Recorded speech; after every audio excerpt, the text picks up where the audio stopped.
All right. So for today, we are going to be switching it up a bit. Hopefully, this will become a new series that you'll see a couple episodes of, and essentially, we are going to be looking into a couple what if scenarios. The theme for today is going to be X-Men. This is going to be all across the board, all of the different trilogies and spin-offs and whatnot, and just all the different unmade X-Men movies, excuse me. So with that, I'm going to throw it on over to Bryce. Okay, so this is a topic that I personally just have a lot of interest in, not necessarily X-Men specific, but just the whole idea of unmade or unproduced or canceled movie projects, especially in the comic book world. I like finding these scripts because a lot of them are available online and reading them and just learning and thinking, what could be. And so that's what I'm excited to get into today. So, starting off with the first one that I was able to find information on in the as far as X-Men movies is a one I don't think either of us would enjoy, but I think it's worth talking about. Are you familiar with the character of Dazzler? It sounds familiar, but off the top of my head, no. So Dazzler is a mutant who debuted in Uncanny X-Men number 130 in February of 1980, who has the ability to convert sound into light beams of various forms and intensity. And she basically dresses sort of like an 80s pop singer, and she sings, and the sound of her singing turns into light that can be used for different things, like granting her flight, invisibility, hologram generation, energy projection, etc.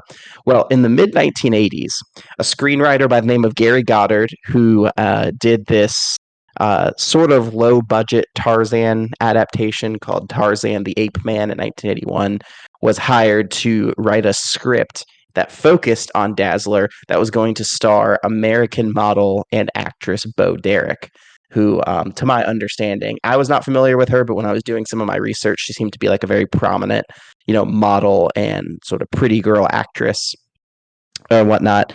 They were also going to bring on the director of that movie, Tarzan and the Ape Man, John Derek. Eventually, he left the project, and the project never took off. But it would have been basically a musical set in the X-Men universe, starring this model, Bo Derek, adapting the Dazzler character. And I don't think either of us would have any interest in that, but it was the earliest almost X-Men movie that I could find. So I don't know if you have any particular thoughts on that, maybe musicals in general. I don't know. Yes, I have two things. One, I do know Bo Derek. She is like an icon of that time, so that's an interesting casting or interesting way to go. And then I looked it up. I was confusing Dazzler with Jubilee. So Jubilee, I know. Dazzler, I do not. Well, yep, Dazzler could have been a thing. People are speculating that Taylor Swift would play Dazzler in Deadpool and Wolverine. I don't know. She certainly looks like Taylor Swift. I I I don't know. guess to comment on the one thing you said, as a kid, I loved musicals. The older I've gotten, the less I like them. So I would say in my current state, I'm not a musical fan. I've never been a fan of musicals, so we can just nip that one as glad. You know what? This will be fun. Maybe we can say yay or nay, like should have been made, should have stayed unmade. So I would say should have stayed unmade. Yeah, I'd say nay. Okay. So the next one was a film in 1989. Stan Lee and Chris Claremont entered into talks with Kuroko Pictures and Lightstorm Entertainment to do a film adaptation of the X-Men comic book series, with James Cameron actually set to be a producer, and Catherine Bigelow, his at one point wife, who did, she directed Point Break, she directed Near Dark, movies like that, to direct, and a man by the name of Gary Goldman, famous for writing the script to the family movie All Dogs Go to Heaven, to write the script, and it was to be called Wolverine and the X-Men. So keep in mind, this is 1989. This is very interesting. I don't know the tone. There's not much, like, this script wasn't available online, so there's not much like specific detail. but the man who was slated to star as Wolverine was Bob Hoskins. Which are you familiar with Bob Yeah. Hoskins? Yes, Right. I am very The guy familiar from with Bob Hoskins Who Framed Roger Rabbit. and And if I'm not Mario. mistaken, right, I was gonna say, isn't he Mario? Yeah, Well, that's he was Mario. supposed to star as Wolverine in this movie, so I don't know if they were going for like an overly comedic tone or whatnot, but that's the information I was able to find. The only other cast member that was at one point attached to star was Angela Bassett as Storm, which I think I could easily see, especially a younger Yeah. Angela Bassett. But it did say that the script sought to adapt the Dark Phoenix saga comic book storyline, which is actually a really dark storyline. So I don't know. Maybe Bob Hoskins has more dramatic credits than I'm familiar with, but I don't know. And then this project eventually entered development hell when Lee piqued Cameron's interest on the long planned Spider-Man film that he was attached to that we will discuss in the future. So it never took off, but we could have gotten an early 90s X-Men movie from Catherine Bigelow with James Cameron as producer, Bob Hoskins as Wolverine, Angela Bassett, Storm. I know there's not much to go on there, but yay, nay, should have been made, should have stayed unmade. So, to go off of a couple things you said, yes, Bob Hoskins is a renowned actor of his time. He definitely did dramas. He has a really good range. I know I think he's probably most known to people of our generation as Mario and Who Framed Roger Rabbit, so a little more comedic there. I googled it and people have had some fun with Photoshop, so I actually can kind of see him as Wolverine based off of what I'm staring at right now.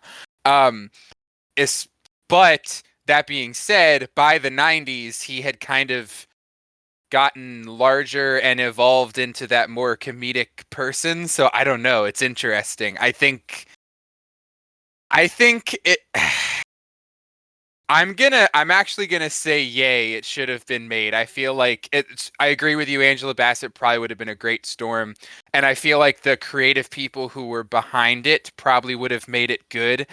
And by good I mean for 90s standards. Like I feel like it would be like a Blade or something where it becomes like a cult classic almost, even if it's not the greatest cinema ever made, if that makes sense. I think I lean towards nay as well, or sorry, yay as well. Mostly just for Catherine Bigelow as the director, James Cameron producing, and Angela Bassett as Storm. I think they could have done it. I would have liked Okay. to have seen it. All right, we're 2 for 2 agreeing. So the next is Bryan Singer's X-Men 3. So Bryan Singer, as you may or may not know, directed the first two X-Men films, but he left the production of the third film, what would become X-Men: The Last Stand, in favor of developing Superman Returns, which he would direct for Warner Bros. So by the time of his departure, though, Singer had actually produced a partial story treatment with the screenwriters of X2, Dan Harris and Michael Dougherty. And I would just like to point out that Michael Dougherty is also the writer-director of Trick or Treat and Godzilla King of the Monsters. So the treatment that they worked on basically did some of the things got worked into X-Men: The Last Stand because there is the incorporation somewhat of the Dark Phoenix saga. So the treatment focused on Jean Grey's resurrection and would introduce the main villain as Emma Frost, a role that they intended for Sigourney Weaver. Frost would be a powerful empath and telepath who would resurrect Jean, manipulate her emotions, and desire to control her to bring about the destruction of non mutant mankind, thus softly adapting the Dark Phoenix saga. Unlike the final third X Men film, X Men: The Last Stand, that we would get, Magneto would not play a role, and there was nothing about a mutant cure. Eventually, overwhelmed by her powers, Jean would end up killing Emma Frost and herself, and however, her spirit would survive as the quote unquote Phoenix and become a godlike creature in the cosmos compared to the Star Child at the end of 2001: A Space Odyssey.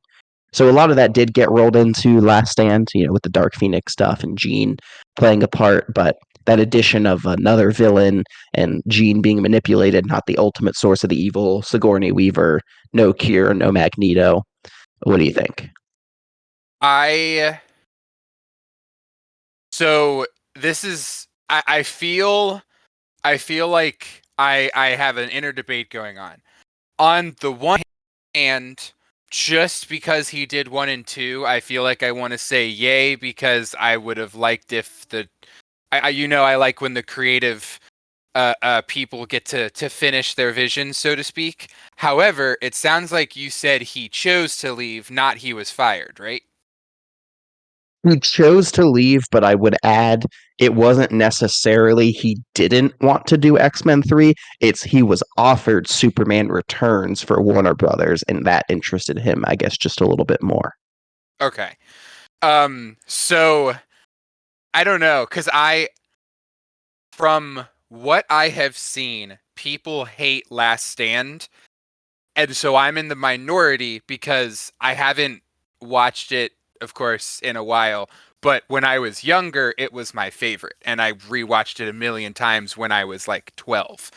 So take that as you will. So like because I like the one we got, I feel inclined to say nay, and I'd probably stick with nay because he chose to leave. It's not like he was let go and was not given the chance to finish. Like it doesn't sound like a Zack Snyder situation. So I'm gonna go with nay because I'm one of the like 3 people on the planet who actually liked what we got. So I actually do like The Last Stand. Sort of like you, I watched it a lot as a kid. I have a lot of nostalgia for it. I recently rewatched it a couple weeks ago in preparation for Deadpool and Wolverine. I think it's actually pretty underrated. It still is towards my bottom of my X-Men ranking, but I do think it's underrated and it has a lot more merit than people give it credit for.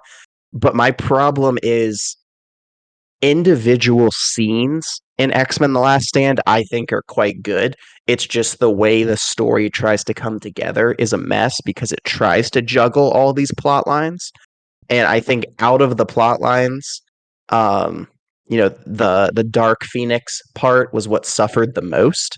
And so I think since individual sequences were good and it's just the different storylines made it kind of muddled, I think if they just took that directorial effort, took that level of script writing, acting, all that, and just focused on any one of those storylines, I think they'd be genuinely great. And so that's why I actually would say yay to this, because I think if they were just able to focus just on the Dark Phoenix stuff, then I think it would be even a better movie. Okay. I can see where you're. I think I'm on the fence, but I can see where you're coming from. So next we have another movie that basically ended up turning into another movie that we did get, X-Men Origins Magneto. So, all the way back in December 2004, after the release of X2, 20th Century Fox hired screenwriter Sheldon Turner, who wrote movies like The Longest Yard, Texas Chainsaw Massacre, The Beginning, and eventually would actually write X-Men First Class, to write a draft for a spin off X-Men film focusing on Magneto's origin, pitching it as The Pianist Meets X-Men. Are you familiar with The Pianist? Hmm.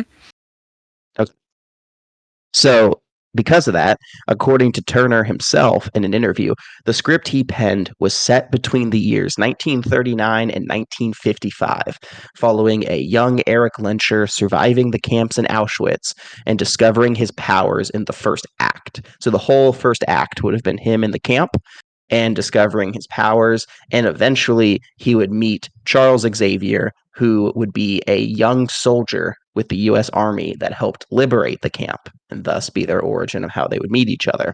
The second and third acts of the film would follow Eric Lenscher hunting down the Nazi war criminals who tortured him with a lust for vengeance that turns him and his friend Xavier into enemies. Then in April of 2007, David S. Goyer, who we know who wrote Batman Begins, he worked on some of the Blade movies, he even directed Blade Trinity, was hired to direct this film and did some rewrites to the script that would feature Ian McKellen returning for a frame story and narrating the film. And they even considered doing the entire film with McKellen himself using the de aging technology that was pioneered in X Men The Last Stand.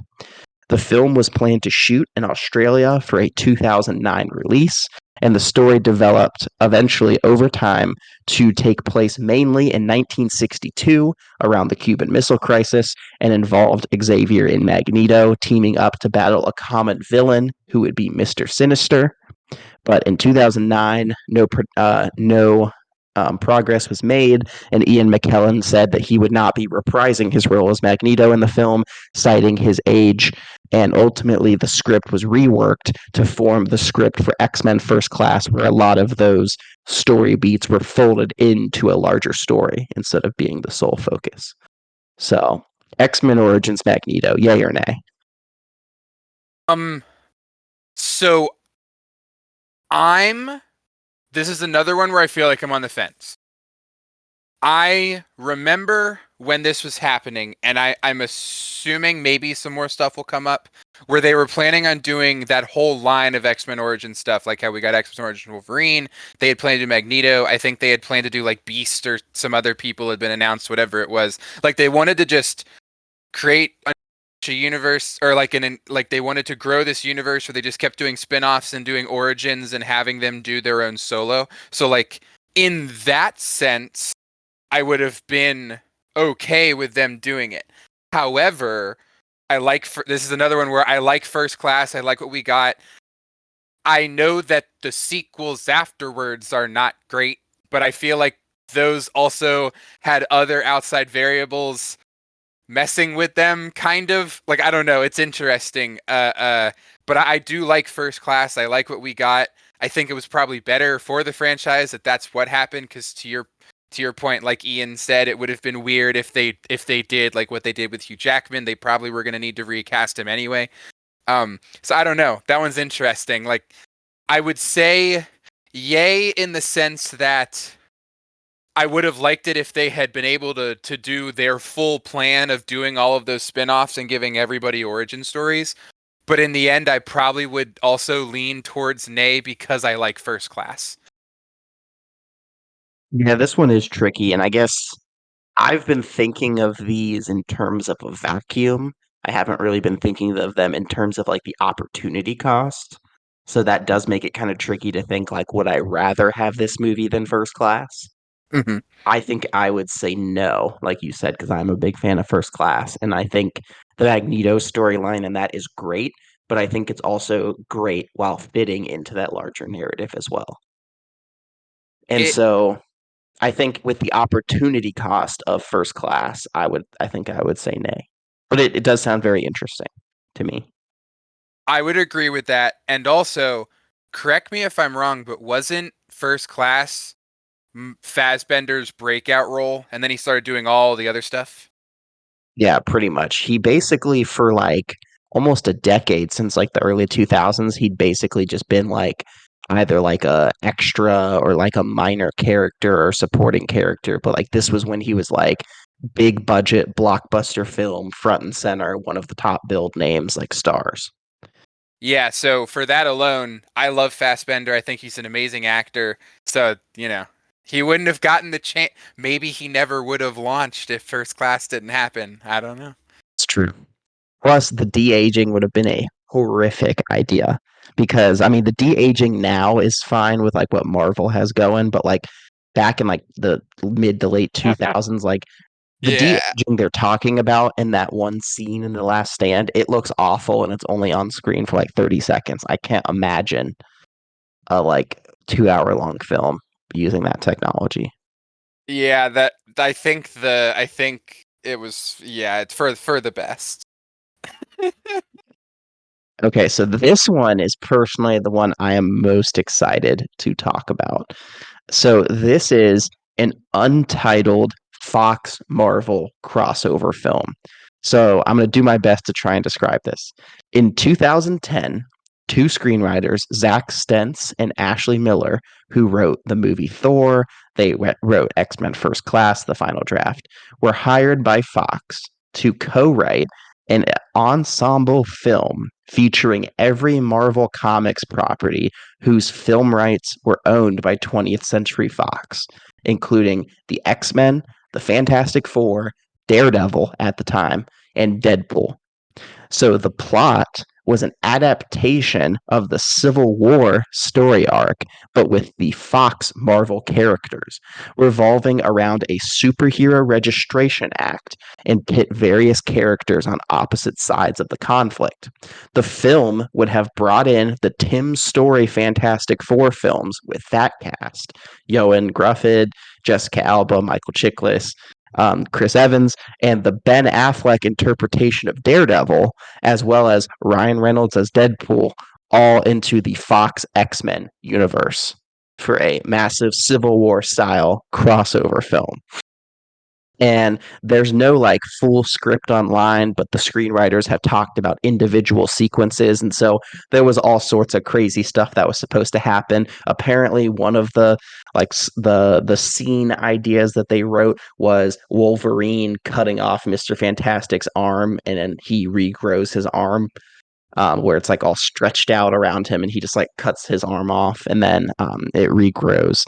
And then Paul Greengrass, who is best known for directing The Bourne Supremacy, The Bourne Ultimatum, he'd go on to direct Captain Phillips, movies like that, was tapped to direct. So the untitled Fox Marvel crossover film, I think, is the weirdest one on this list. But for me, it's so much yes. So it's interesting. I did not know this until just now, or if I did, I forgot. I also thought Fox had the rights to Ghost Rider, but it looks like Sony had them before Marvel got them back. So I was about to ask, where's Ghost Rider, but now I have my answer. Yeah, no, this is the easiest yay on this list. I especially because if we're going off of that vacuum, 2010 me would have eaten that shit up. Crossing over the Fantastic Four, Ryan Reynolds, X-Men, and Daredevil. I mean, I feel like I couldn't have asked for anything better, and it would have been really interesting if it had happened, because if it's 2010, actually, you said they were commissioned in 2010? They wrote the script in 2010, correct? So feasibly based on production timeline, it probably would have released in 2012 with Avengers. And so that would have been really interesting to see at the box office, which did better. I would assume Avengers would have done better because of all the hype leading up to it. However, although, okay, so this is a question. We're very nostalgic for those movies now because we're so far separated from the 2000s. In 2012, do you think there would have been any sort of nostalgia for, because like people hated Daredevil at that time, people didn't really like Fantastic Four after Silver Surfer, we would have just had Last Stand and X-Men Origins Wolverine, which were pretty panned by audiences. So I'm curious, do you think in that time period, like if we go back to 2012, that people actually would have been excited to see the movie? That's a good question, and no, I don't think they would have. I agree with exactly what you said. I think this nostalgia is sort of a recent thing just because the MCU has kind of gone downhill. And at the time, people totally thought Daredevil was trash. Don't even need to bother it with it. You know, the early X-Men or the X-Men movies had become trash, quote unquote. So I agree. I don't think it would have been as strong. It So sounds cool now, but yeah, yeah, I agree. At the time, I don't know if it would have. I at the time I still totally would have seen it. I'm sure I would have been in the minority. I feel like the biggest draw would have been that Ryan Reynolds Daredevil movie had been in development hell since like 2000. And so, getting it before 2016, I'd be curious to see how major of a role Daredevil had. I mean, Deadpool had, but I feel like that'd probably be the biggest draw because of how long people were waiting for Ryan to finally put on the mask. But yeah, no. I understand why it ended up not getting made because it probably would have bombed at the box office. However, this is a big yay. I really wish this would have happened. Would it still be a yay if it was the X-Men Origins Wolverine Deadpool? I forgot about that. Um, I'm gonna say so. Yeah, no. I'm still gonna say yes because once again, if I'm thinking about me as a 13-year-old, I still would have eaten that crap up. I mean, I was excited for Sinister Six and Suicide Squad, and I was huge into comics at that point. I like it didn't matter what movie was coming out, I wanted to watch it like even whether people said it was good or bad or whatever. So thinking about 13-year-old brain, yeah, I still would have wanted to see it. Same. It's Same here. It's actually interesting because I was talking about this with a friend a couple weeks ago, and as a kid, I hated solo stories. I wanted team up stuff, whether it was TV shows, movies, whatever. I was just waiting for the team ups. Now I feel like I'm the reverse. Team ups are cool, but I feel like I actually enjoy solo stories more because they tend to be better stories. Yeah, I agree. That's just what I wanted when I was I all I wanted was crossover stories. It's like getting your toys together and just mashing them together, you know. Exactly. Especially because at that time it wasn't really like, of course, crossovers had happened, but if we're talking 2010, that's the beginning of everything crossing over or it becoming a meta, so to speak, where I feel like every franchise now tries to do crossovers. Exactly. Okay. So, this next one is going to be a long chain of just at this time this director was attached, at this time this director was attached. So just bear with me. So, this is for the Gambit movie. Eh. So, I'm sure you'll be excited to talk about this one. So, starting back in October 2014. Well, actually, rewind. We all know Taylor Kitsch debuted live action Gambit in X-Men Origins Wolverine, and that was in 2009. So now we zoom forward to, and there were initial early talks about him getting a solo movie, but after X-Men Origins Wolverine uh, sort of tanked at the box office and with critics, that was kind of taken off the table. So we zoom forward from 2009 to October 2014, when Josh Zetumer, who wrote the RoboCop remake, he wrote Patriots Day, was hired to write the screenplay for a film that focused on Remy LeBeau, Gambit, based on a treatment that had been written by an X-Men comic book writer named Chris Claremont. Originally, Rupert Wyatt, who directed Rise of the Planet of the Apes, was hired to direct in June 2015, but eventually left due to scheduling conflicts. In November of 2015, Doug Liman, who directed The Bourne Identity, Mr. and Mrs. Smith, Jumper, Edge of Tomorrow, recently the Roadhouse remake, he was hired to direct the film, but ended up leaving in August 2016 when he was going to direct Justice League Dark, which, as we know, didn't actually happen. Then, in August of 2017, Channing Tatum was announced to have signed on to play the titular character of Gambit and stated that the script was in the process of being rewritten. By October of 2017, Gore Verbinski, best known for directing the original Pirates of the Caribbean trilogy, The Ring, and The Lone Ranger, signed on to direct, while Zetumer came back, who wrote that original script, came to rewrite his script, and Verbinski eventually left the film in early 2018 due to scheduling issues.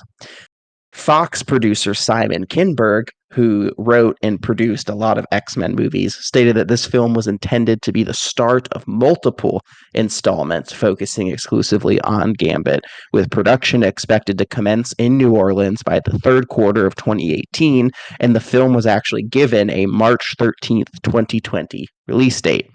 However, in May of 2019, the film was officially canceled as a result of the upcoming Disney Fox deal, along with a lot of other in progress Fox films. So, Channing Tatum Gambit, thoughts?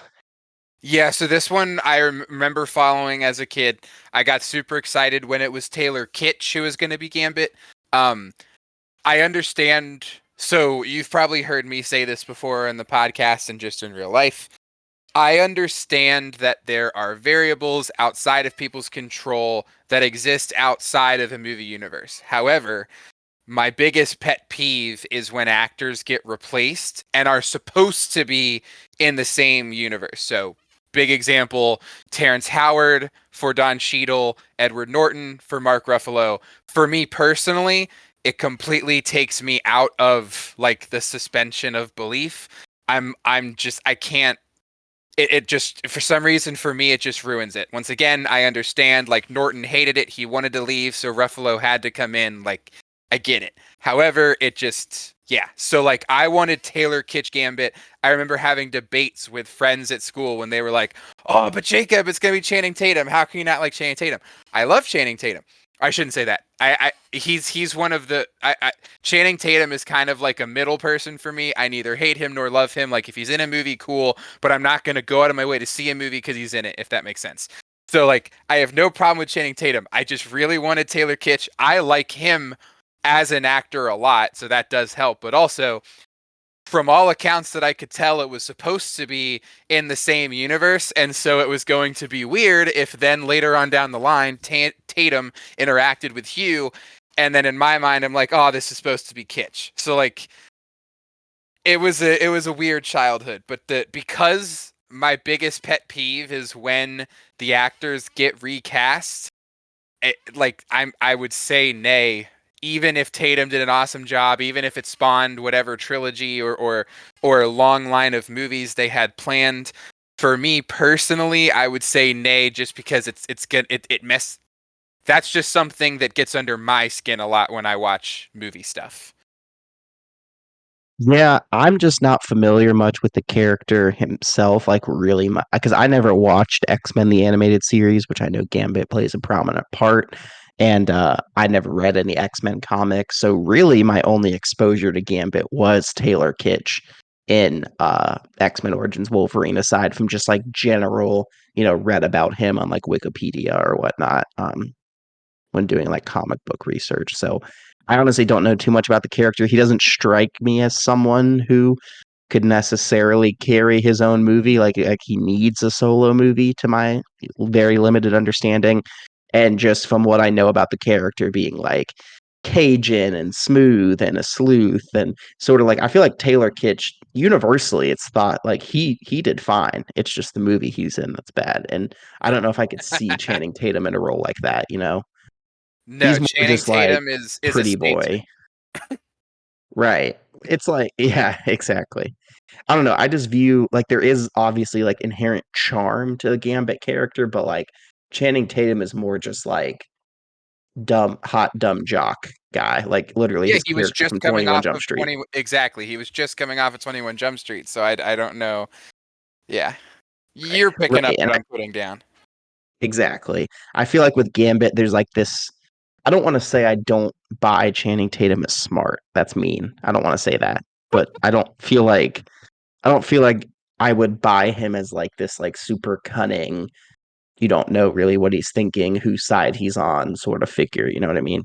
In your defense, not that he is a typecast actor, but he's made a living off of playing dumb characters. Like the even in The Lost City, which is the most recent movie I saw him in, his whole role is he tries to be smart because he has low self-esteem and he hates that people think he's dumb when he is dumb. Like I don't know, it's just the not that he himself is a dumb person. He's done an amazing job with his life in real life, but he plays dumb characters. Completely agree. Okay. Any more thoughts on Gambit? No, that was just that I'm once again at the time because I was 10 and I hadn't really started reading comics and like understanding why it was bad. I really liked the original X-Men Origins Wolverine. That was another one I just happened to like when I was a kid. Haven't rewatched it. Could be utter trash, but that was one where that I wish that a lot of the characters that he meets in that movie were able to spin off and make their own stuff. So I was excited for the Taylor Kitsch Gambit. Yeah, I think I would ultimately, for this Channing Tatum version, I would ultimately, I think, say nay as I well. would agree. I just don't think I know enough about the character to be that all that interested. Okay, so next, I believe you said you hadn't seen Dark Phoenix. Is that correct? I don't remember if I did. So the I know I saw Apocalypse because I remember seeing it in theaters.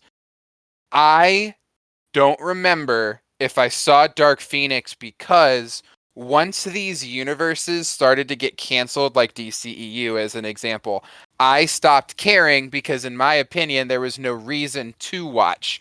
And I don't remember, I know for sure I didn't see New Mutants. I don't remember if Dark Phoenix was before or after the announcement of its cancellation. If I did see it, I don't remember it, which probably says something about the movie. So take that as you will. So, to the best of my knowledge, I believe it had like entered production and been known about before the merger, and then it came out a couple months after the merger was finalized. So by the time it actually came out, it would have been after the universe Actually, basically got canceled. you said it ended in a train, right? Yes. Because I can picture that in my head, so I actually think I did see it. Yeah, that makes sense. You don't really need to know this much. I mean, it adapts the Dark. Obviously, it adapts the Dark Phoenix saga. So there were plans. So back in May 2016, after X-Men Apocalypse, Fox producer Simon Kinberg, who I said wrote and produced a lot of the X-Men movies, said that Dark Phoenix would be the first in a new trilogy that would focus on the younger versions of the original X-Men characters introduced in Apocalypse. So like Ty Sheridan as Cyclops, Sophie Turner as Jean Grey, Alexandria Shipp as Storm, Cody Smith McPhee as Nightcrawler, a whole trilogy focusing on them after Apocalypse. So originally, the Dark Phoenix saga was planned as a two-film story, with the parts being filmed back to back. However, in late pre-production, the studio decided to only produce one film with the new prequel cast, as the new management did not want any more X-Men movies set in the past due to the bad reception of X-Men Apocalypse, resulting in last-minute rewrites, such as replacing the Hellfire Club with vague alien antagonists. And so I sort of talked about this with you when I rewatched Dark Phoenix recently.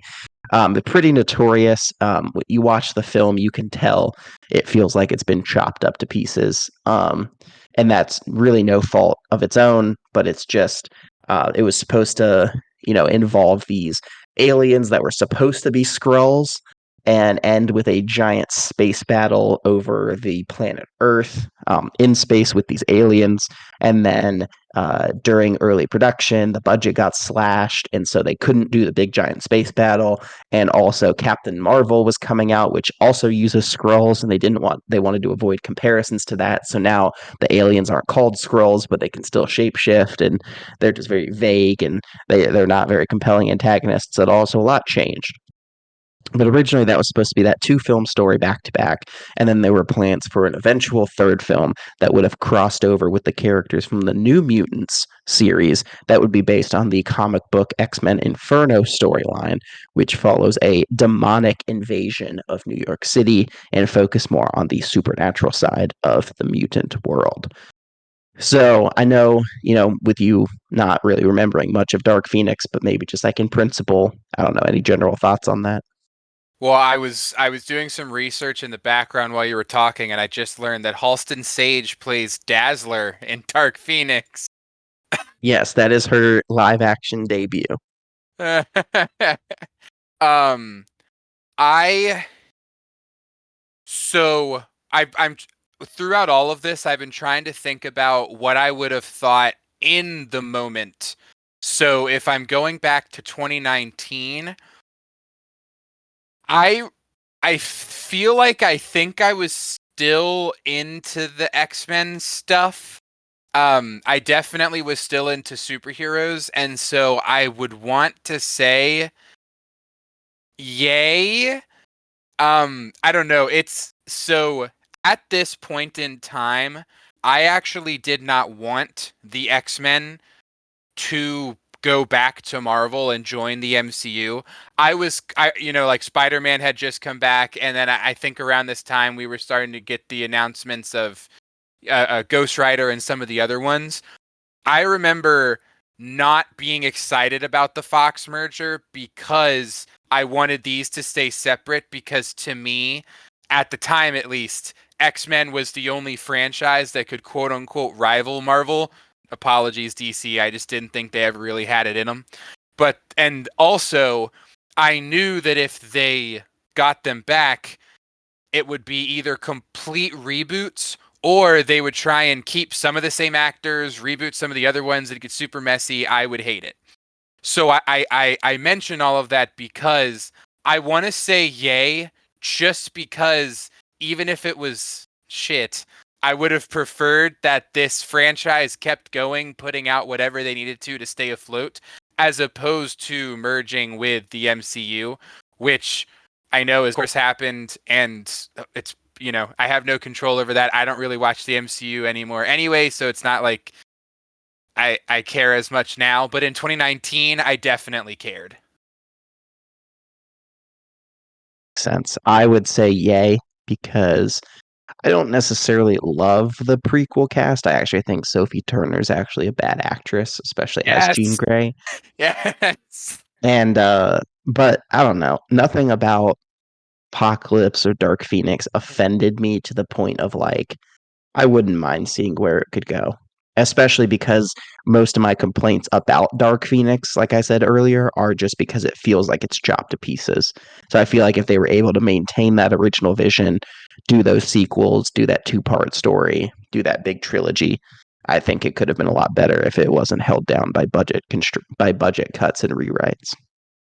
Uh, I'm so glad you mentioned that. One of my least favorite characters on Game of Thrones is Sophie Turner's character. I don't like her as an actress. I remember not liking when she was cast as Jean Grey to come into the universe.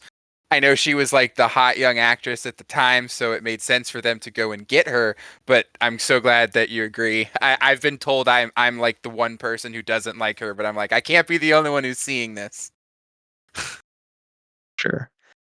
Okay, so speaking of similar vein, the New Mutants sequels. So back in December 2016, Josh Boone, who directed The Fault in Our Stars, pitched the New Mutants film to Simon Kinberg to be the first in a trilogy. And eventually that one movie would come out, and it actually got delayed quite a bit. Originally, so this is what most people don't know. It was like filmed and done by like the end of 2017, and it didn't come out until summer of 2020. It was actually the first movie that came back in theaters in 2020. Um, but it sat on the shelf for a long time. So it was basically from when it was filmed to when it was released, it was almost 2.5 years. And so back in October 2017, Boone said that the characters Warlock and Karma would appear in the sequels and added that the sequels would have added more connections to the wider Fox X-Men universe. Boone revealed that they were interested in filming the first sequel in Brazil, and that Sunspot, one of the main characters of the movie The New Mutants, his father, Emmanuel da Costa, would have played a role in the franchise, and he wanted Antonio Banderas to play him with his connections to the Hellfire Club, which, if you're not familiar with X-Men lore, the Hellfire Club is basically like X-Men's version of Hydra. It's just like that secret organization of evil mutants. The second film, so the trilogy, the third film, would have been oh no, sorry, my bad. The second film, not the third one, would have been an alien invasion film featuring the character Warlock mentioned before, who's this like alien robot looking thing that would have been played by Sacha Baron Cohen through motion capture. And the third film would have been that demonic apocalyptic horror film crossing over the X-Men prequel cast with the New Mutants cast based on the 1989 comic book crossover storyline Inferno. However, in August 2020, when the New Mutants finally did get its theatrical release, Boone officially stated that there were no plans to incorporate the film into the MCU. So I know you Okay. haven't seen New Mutants, but just a different mutant team that would have crossed over with the X-Men. So I have a couple questions because if I remember correctly, when this was originally pitched, it was supposed to be a darker, almost horror theme or horror adjacent X-Men superhero movie. Is that what it was when it came out? Yes. So I actually think the first one is really underrated, and I actually like it quite a bit. I'm excited to rewatch it.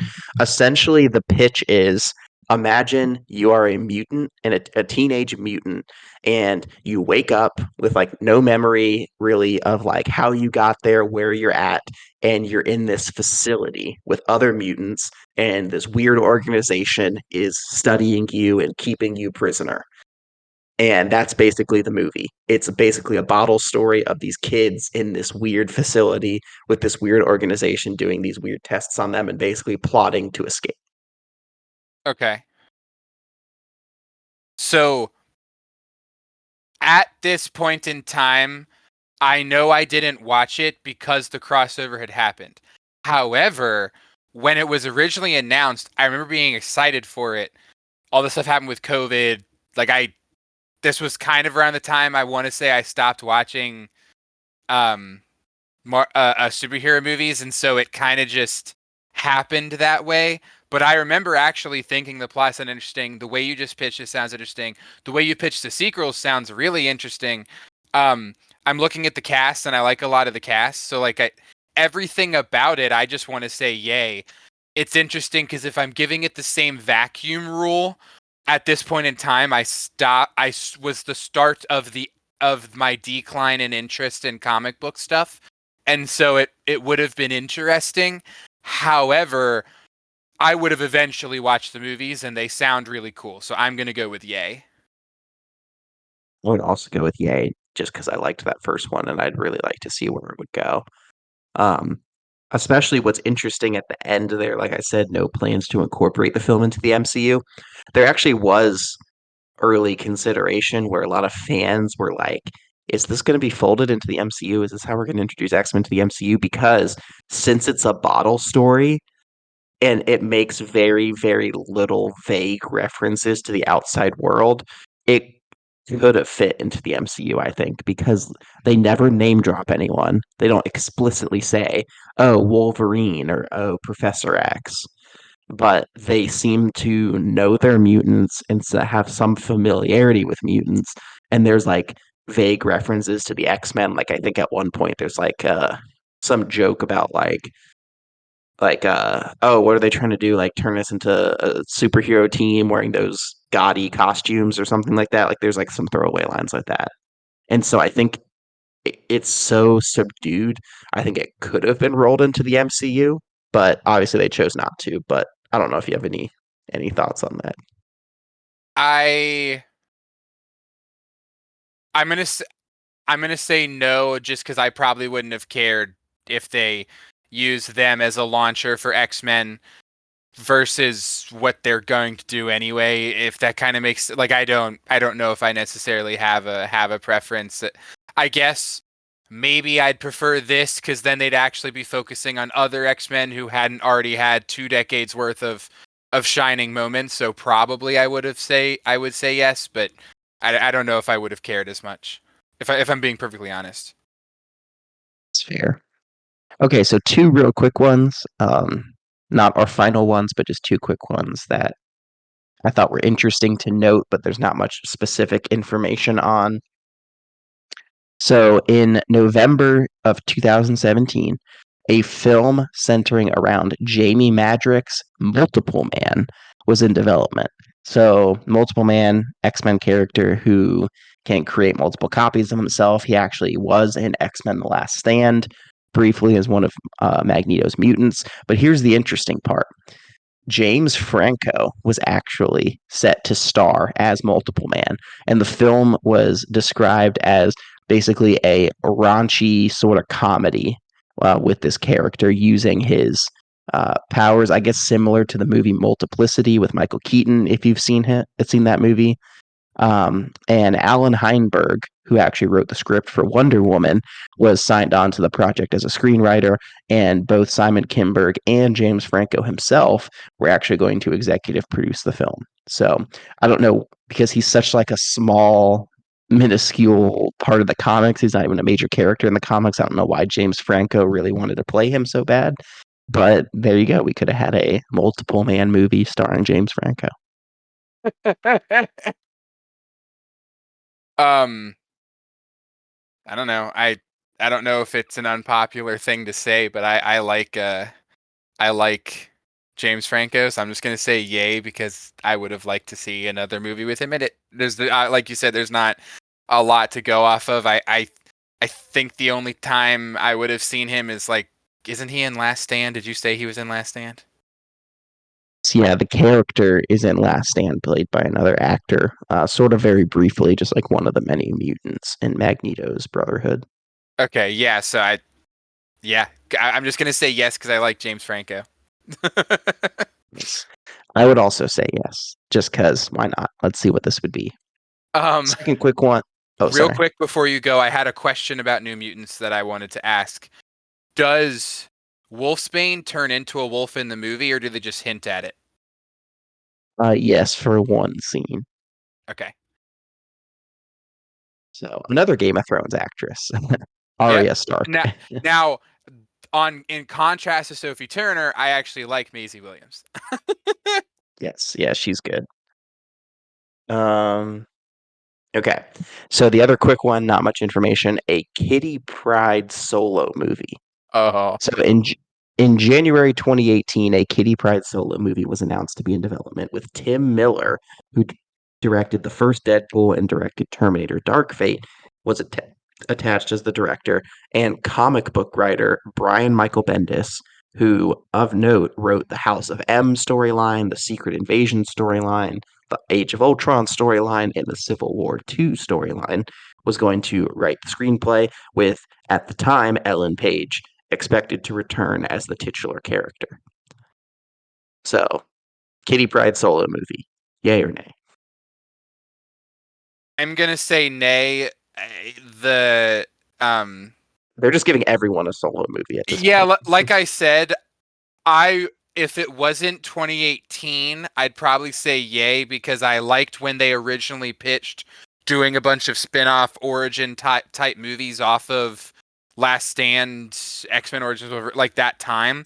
However, Ellen Page isn't like she was like my least favorite X-Men in those movies, so I'm gonna say nay. I just Do wish they would have picked a different one. do the movie's credit though? Like I said, I haven't read X-Men comics, but to my understanding, Kitty Pryde is a much more major part of the comics than Yeah, she she was in the is. movies. Like she was really toned down in the movies, but like in the comics, she's a very prominent role in the X-Men, a very prominent character, and she's even had solo runs in the comics before. So I think to the movie's credit, I think if we're just basing it off of what we've seen in the X-Men movies, that might be a little unfair to like the character's potential. Yeah, I can agree with that. I just probably would not have wanted to see Ellen Page, I guess, if that makes sense. Agree. So this one is interesting. This is a movie that was pitched by an assistant to the editor. He of X-Men Apocalypse. This guy basically was an assistant to editor John Ottman while working on X-Men Apocalypse. He wrote this script, gave it to Ottman. Ottman kind of passed it on, and this was considered to be adapted. So sort of the dream. It's like you're working some stage job in Hollywood and you pass a script on and it might get made. So this is a movie called X-Men Fear the Beast. It is a spin-off Beast solo film starring Nicholas Hoult. So after reading the draft, the guy's name was Byron Burton, who gave it to the editor, John Ottman. So after reading Burton's draft, Ottman decided to join the project, passed on to some higher ups. The film was originally pitched as a $90 million small budget, which crazy that $90 million is a small budget for a comic book film. Comic book film. So Fear the Beast was set in the late 1980s, and it would start with a snow-covered Inuit village in northern Canada being stalked and attacked by a mysterious creature in the snow. The story would jump to Hank McCoy, played by Nicholas Hoult, living in the X-Mansion, where he's struggling to keep his mutation under control with the serum that was introduced in Days of Future Past, and his beastly nature surfaces uncontrolled during a danger room sequence, and he begins to fear that he can't control his beast side. In the first act, it would be revealed that Hank has been helping another mutant with a similar mutation named Paul Cartier, and Hank provides Cartier with a sample of his serum because he's dealing with a similar mutation, but Hank would later discover that he was actually the one terrorizing the Inuit village and has gone rogue, sort of like a man versus monster thing, as the villain Wendigo. who is another big hairy mutant guy from the X-Men comics. And it would culminate with a showdown where basically Hank goes to northern Canada to try and defeat Wendigo, and he knows he can't on his own, and so he would actually find Wolverine, who, if you know in the timeline of things, he he worked with Wolverine in Days of Future Past, but that's future Wolverine's mind in past Wolverine's body, and once Days of Future Past is over, that his consciousness leaves him, so he's now just present Wolverine. So present Wolverine doesn't know Beast and doesn't know any of that, but Beast does. Beast remembers that, so he would go and find him, and he'd be like the Drifter in Canada or whatnot, and basically convince him, presumably played by Hugh Jackman as well, to help him defeat the Wendigo. And it would end with a tease that Mr. Sinister was pulling the strings all along and allude to a greater, uh, I guess, tease of Mr. Sinister in the future. Interesting. Doesn't Mr. Sinister get teased at the end of a different X-Men movie as well? He gets teased at the end of Apocalypse, yeah. There we go. Okay. And in New Mutants, actually. Because in Interesting. the They've been trying comics, to bring in Sinister for a while. yes. Well, because he's kind of like, I don't know. I guess Apocalypse is the Thanos of the X-Men, but Mr. Sinister's close. He's like up there as like one of like the X-Men villains with like Oh, Magneto for and sure. Apocalypse. It's insane that he never made it in with how many movies they had. Um, yeah, because his character in the comics is Nathaniel Essex, and he's the CEO of the Essex Corporation.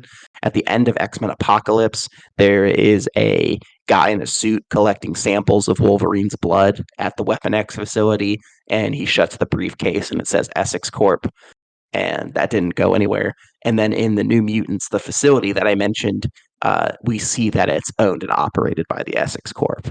But once again, that goes nowhere. So what you're saying is, uh, Marvel Phase 7, Mr. Sinister will be the bad guy. Honestly, if they wanted to switch it up and distinguish itself, they would probably go that route rather than just doing like Magneto or Apocalypse again. Interesting. Okay. Um, yeah, the movie sounds cool. I like Nicholas Hoult. I liked his portrayal of Beast.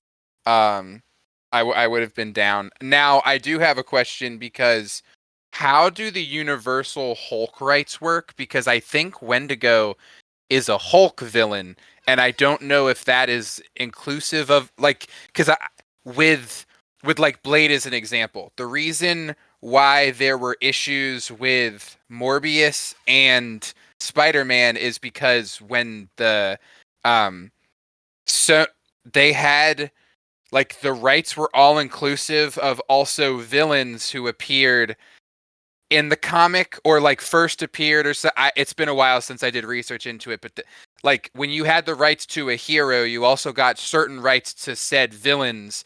And so I'm curious, but I know the Hulk rights are slightly different.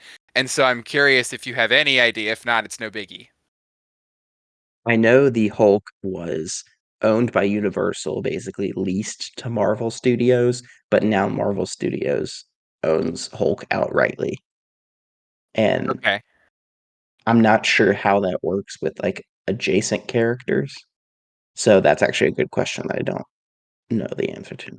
Okay. I don't know if he's also just such a small character that he might not have even have like it might not have even been an issue. I don't. Yeah, I remember looking into this because of the Morbius issues with Blade and Spider-Man and all that jazz, and it was really weird how they decided to do IP laws for comic characters. But yeah, anyway, that was my only thing. The story sounds really cool. Um, I feel like I would have gotten behind that, so I'll give that a yay. Nicholas Hoult as Beast is probably like my second favorite prequel character after Magneto, Michael Fassbender's Magneto. I just think Nicholas Hoult played it well, and I like his look, his Beast look. Yeah, I think I. It's been so long since I've watched them, so I don't know for sure, but I think I can agree with that. Okay, so the last movie we will talk about is the unmade X Force movie. So all the way back in 2013, in July of 2013, 20th Century Fox announced a film adaptation of X-Force with Jeff Wadlow, who wrote the screenplays for Never Back Down, Kick-Ass 2, to write and direct the adaptation, with Matthew Vaughn signed on as an executive producer because Matthew Vaughn directed X-Men First Class. In December of that year, 2013, comic creator Rob Liefeld, who created the characters of Cable and Deadpool, confirmed that both Cable and Deadpool would be appearing in the film, and originally this was planning to release sometime in 2017. Leaked concept art from the time showed that the team would be comprised of Deadpool, Cable, Domino, Warpath, Cannonball, and Feral. What's interesting about this is back in 2013, where Deadpool wasn't officially announced yet. So after the successful release of Deadpool in 2016, Ryan Reynolds said that they would begin working on an X-Force film. And Bryan Singer said in an interview, who directed the first two X-Men movies and then came back to direct Days of Future Past and Apocalypse, said in an interview that he would like to add X-23, Daphne Keene's character from Logan, to appear in the film as the new Wolverine in the wake of Hugh Jackman's retirement. In addition, Psylocke was rumored to appear in the film as a member, as she is in the comics. However, actress Olivia Munn, who plays Psylocke in the film X-Men Apocalypse, never addressed these rumors, and she was never officially signed on. In 2017, Ryan Reynolds himself actually co-wrote a new script along with Joe Carnahan, who directed Narc, Smokin' Aces, The A-Team reboot, The Gray. And in September of that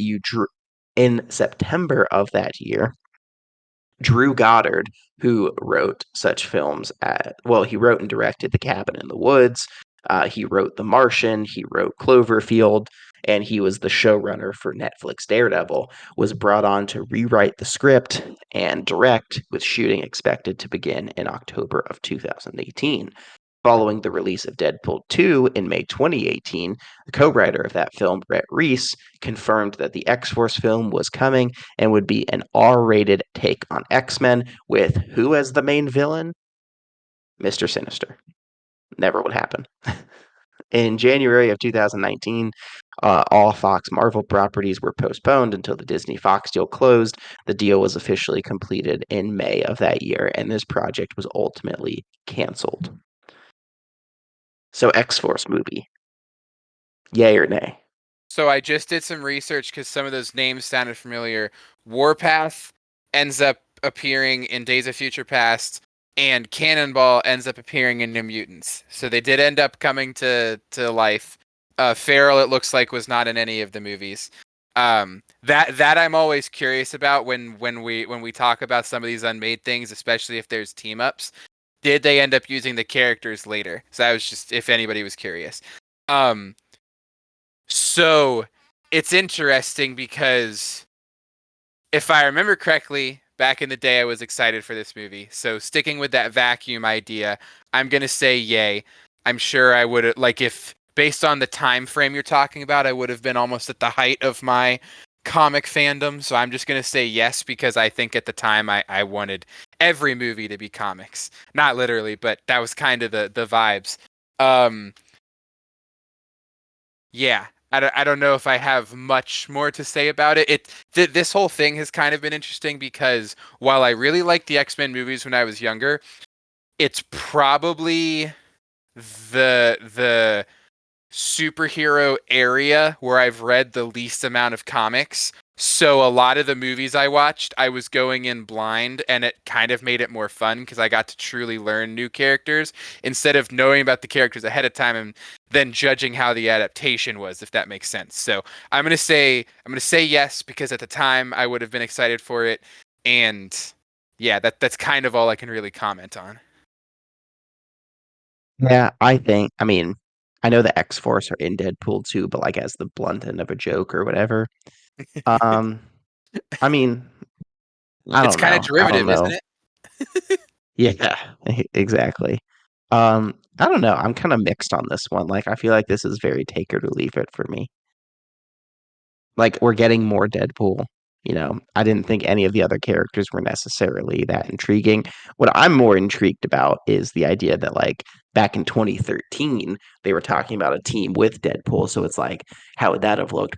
Would it have been Ryan Reynolds? Would it have not been Ryan Reynolds? Like, would I they have even made the Deadpool solo movie if they did this movie first? did you when you were doing your research, do you have the Deadpool movie as a part of X-Men, or will that be separate when we do a Marvel theme? Uh, I did. This was all everything that had to do with Fox and X-Men. So I did not come across anything in my research that was like alternate Deadpools, or if that's what you're asking. Yeah, that was so I could be misremembering this, but I swear that original Deadpool movie had been in development hell since 2000, and Ryan Reynolds had been trying to get the 2016 script made for years. He had been attached to it. It had gone under the rug while he did other projects, like Green Lantern happened. He was finally going to get to be a superhero, then that failed. So he tried to get it to happen again, and like I feel like if X-Force was to happen in 2013 because of how attached to the project Reynolds was, he would have been Deadpool. Is just kind of where I'm going with that. But I don't know exactly how developed it even got, but I swear I remember reading that when the 2016 movie came out, or like it was an interview or something where Ryan was like, "I've been trying to get this made since 2000. I'm so happy we're here." Something like for some reason the year 2000 is sticking in my head. No, I mean, that's probably, I know it was in development for a long time. That's probably totally fair. It just didn't come up in my research. Okay. So there you go. Unmade X-Men movies. Which one out of all of them would you say you would want to get made the most right now, today? Ironically, considering how I've never actually seen the movie, based on your pitches, I would probably say that New Mutants trilogy. The way you described it actually sounded interesting, especially because if we're removing the vacuum and we're saying most made today, I'm much more into horror now, and I feel like I would have. I feel like more horror movies should. I mean, sorry, more superhero movies should adapt horror aspects, especially with how many comics utilize darker tones and tell darker stories and like utilize those more adult themes. I feel like there is untapped potential in superhero movies being R-rated or like just leaning more towards that style of writing that's so popular in comics. So I would if I'm saying which would I rather have made today, I would probably go with that New Mutant pitch just because it sounds the most interesting to me. If I'm picking of the ones you pitched, as far as in their vacuums when we were rating them, probably that Gambit movie. I remember being super excited for Taylor Kitsch Gambit, assuming that actually could have happened. Yeah, I don't know. I think I would either go with, I agree. Like I said, I thought the New Mutants was very underrated, so I would have liked to have seen more of those, especially because I liked the cast. So I would say I'd agree with you, either that or that crossover movie with Fantastic Four, Daredevil, Deadpool. Oh shit, I already forgot about that one. Okay, forget what I said about Gambit. Um Actually, maybe even this is I totally forgot that existed. Yeah, actually, so I apologize. I'm gonna just agree with what you said. I feel like either the New Mutants trilogy or that crossover, probably that crossover. I totally forgot about the crossover. Thank you for bringing that up. The original, especially because now it's being driven by nostalgia. Original Daredevil, original Fantastic Four, original X-Men, Ryan Reynolds Deadpool all together in a movie. Sign me up immediately. Take my money. So actually, yeah, that I forgot that you pitched that one. That one would be the one I'd pick. Yeah, and I think if I had to pick one to go, it would easily be Dazzler or Kitty Pride, just because I I'm also sexist and I don't like movies with women. I already forgot that you pitched Dazzler. So that was the. I'm going to say if I had to pick one to go, it would be Kitty Pride, just because I know what I'm getting with Ellen Page. I have no idea what I'm getting with Dazzler, so I'd take the unknown over the known, if that makes sense. What's crazy about that one is that was like the first, like, hey, let's adapt an X-Men property for a movie. Like, before they even considered the actual X-Men or like Wolverine, they were considering Dazzler. Considering the time period, it kind of makes sense. Musicals were super big, superhero stuff wasn't yet. So to try and connect it with the mainstream, I can understand the idea, especially if somebody just wanted to do something with Bo Derek. I mean, it just doesn't make sense now. Oh, for sure. Well, the funniest thing is nowadays when people think of X-Men, I think the first thing they think of is Wolverine. Meanwhile, in the original comics, he's not the main guy. He's just become the main guy, if that makes sense. Well, he's not even part of the original team. He E- doesn't come into the play until like the 80s, really. Like Exactly. for about 20 years of X-Men comics, he doesn't even exist. Like he literally doesn't even get created until the 70s, like over a decade later. And then Exactly. he does and then he had his own solo run and doesn't even join the X-Men until like that's the crazy. I mean, because he was originally written as a Hulk villain in the Incredible Hulk number 180. He was an Incredible Hulk villain, and then he's given his own solo story where he becomes an anti-hero. But even that wasn't originally written to be like an X-Men story. He just ends up joining the X-Men because they decide to make him a mutant instead. Okay, that part I did know. That's cool to know that he was written as a Hulk villain. Wasn't Yep. he? No, or am I thinking of Namor? Never mind. Okay. I knew that He Hulk was and X-Men had a history. I think in my head I thought they were a part of what is it, the Four Horsemen or what what's the it's Valkyrie, Namor, Hulk and the Defenders. yeah, That's there we go. the comic book Defenders, not the Netflix Defenders. Yeah, that's where I think in my head I thought Wolverine was a part of the Defenders. So, but yeah, that's yeah. If you look up Incredible Hulk number 180, he was just a one-off villain for Hulk, and then just got his own solo stuff. And then they ended up making him a mutant to explain his powers, not that like something he got augmented with. And then as a result of him being a mutant, they worked him into the X-Men stuff. Okay. Interesting. I knew he was not a part of the original team. I didn't know any of those other details. So that's interesting. Yep. That it's crazy how movies can do that. It's almost I actually don't know if this is a fair comparison. The if I remember correctly, Iron Man is not the main Avenger and he was also an interesting choice to lead the MCU and it just kind of happened, right? Isn't he not the main guy like you'd think to start with?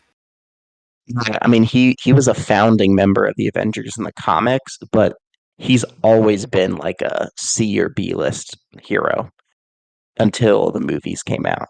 Like Okay. when the Avengers came out, he was probably like the lead, like the original comics in the 60s. He was probably the least favorite character. Like Hulk and Captain America were huge. That's what I would And have. then even outside the Avengers, Spider-Man was the biggest Marvel Yeah. property. And so like even within the Avengers though, Captain America and Hulk were both much more prominent than Iron Man ever was. And so for Okay. most of his history, he was like a C or B list character. And he only shot to the A list because of the movies, which is why it Okay. was a very bold choice, like you said. I assumed if you were to gun to my head knowing nothing about the statistics, I would have guessed Hulk just because I assumed that's why they did the TV show. The character was super popular.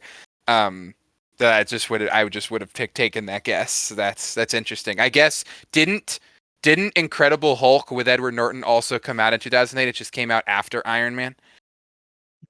Came out like Iron Man was May, and I think The Incredible Hulk was like July or August. Okay, so is that I actually don't know this. Do you think they were like hedging their bets and thinking that Iron Man would bomb, but then Incredible Hulk would be really good, and then ironically it was vice versa? Some of both, Okay. where sort of because they are connected, but they are kind of separate enough. Like the post-credit scene where Tony Stark appears was added like last minute after Iron Man became a success. So that wasn't originally part of the movie, but also at the time Universal was in like complete control. And so they got to control when a Hulk movie went into production and when it came out, even though they were letting Marvel Studios sort of take the reins. So either way, Universal wanted a Hulk movie to come out when it did, if that Okay. makes sense. Yeah, that makes sense. I knew the Hulk thing was really weird, so that I'm going to forget to ask this question when we do our Marvel version of this what if show. So I'm just going to ask you now. Do you prefer the Eric Bana Hulk or the Edward Norton Hulk? Edward Norton Hulk. He's my favorite. Okay, I agree Even completely. out of Mark That's Ruffalo serious. too. Oh yeah, sorry, I should have included Mark, but No, as you Edward Norton know, Hulk I is my love favorite. that original Incredible Hulk movie. I rank it high in the MCU list. I think a lot of people put it towards the bottom. Yeah, it's kind of like in the mid for me, but I like it. It's just mid in my MCU ranking, but that's not because it's bad. It's just because I think there's just so much that I do like even more.